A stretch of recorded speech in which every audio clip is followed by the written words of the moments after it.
Hi there guys, my name is Matt Brown, and in this video I'm going to talk to you about scale. So what do I mean by scale? Scale is basically this dream that largely Silicon Valley has created for entrepreneurs, right? So by scale, I mean, you must grow at all costs. You must build a big business or nothing at all, right? It's about, the headlines you see on TechCrunch. It's like this bike sharing ride hots up, and this one raises $26 million in seed capital, valued this at billions, blah, blah. It's just, there's a headline, hundreds of thousands of headlines like that. And it creates this narrative, this idea that is what success means in business. So you have to scale. And if you don't have scale, you don't have a successful business. If you think about the venture capital space, it's the same thing. It's kind of like, well, how can your business scale? Because if it can't scale, then I'm not going to back you, right? So again, another Silicon Valley VC narrative around scale. Now, there's a place for that, absolutely.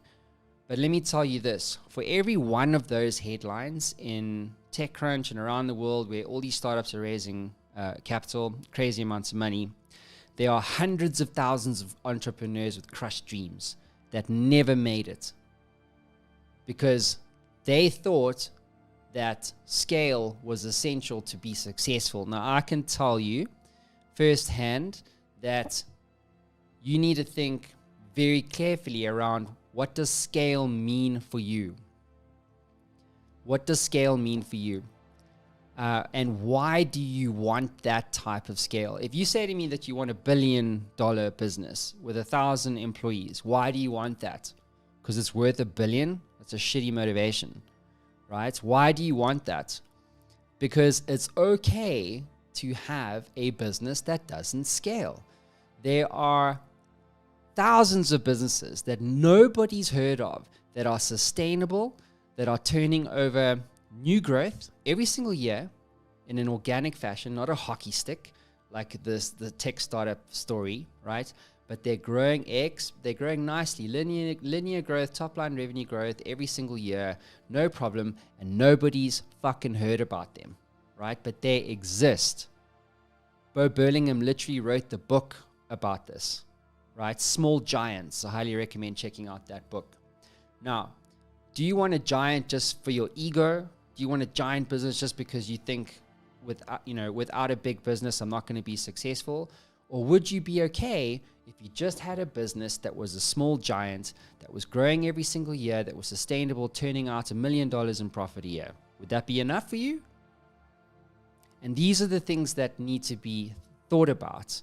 It's what is enough for you? What kind of scale makes sense for you?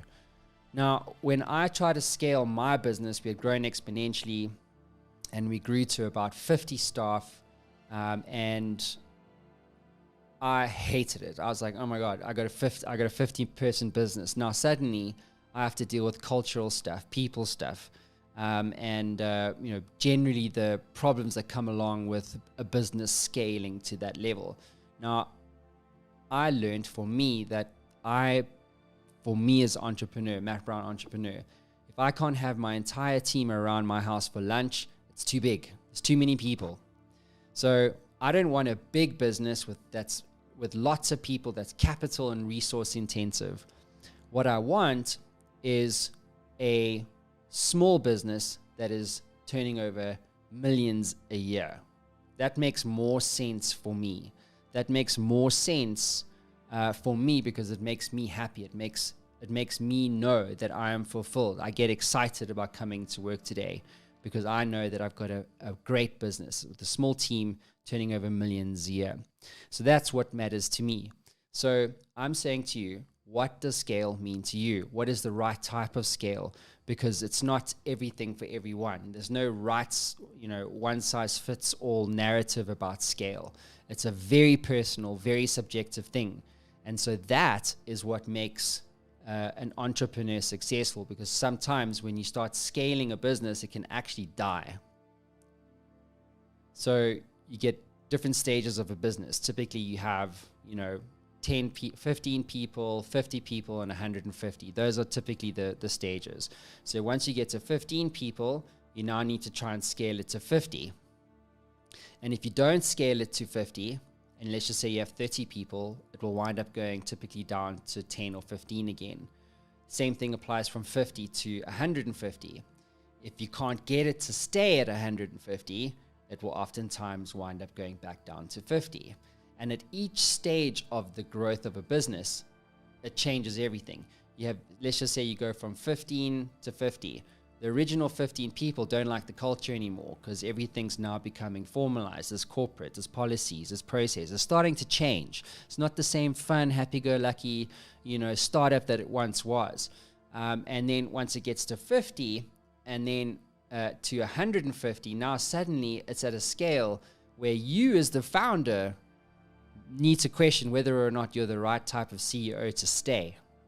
And there are countless stories. Uber, the founder of Uber got kicked out, there's just so many stories. You can Google CEOs that have been removed from their businesses or founders. And that's because they're not the right type of CEOs to lead when the business reaches a certain scale. So these are very important things to think about, and what is enough for you? How much is enough for you? And to think about these things and to remind yourself that scale is not for everybody. You have to be a certain type of person, a certain type of founder and entrepreneur to manage a big business. So let me know in the comments below, guys, what does scale mean to you? How big is enough? What is enough for you as an entrepreneur? Alrighty, guys, we'll see you in the next video. Ciao.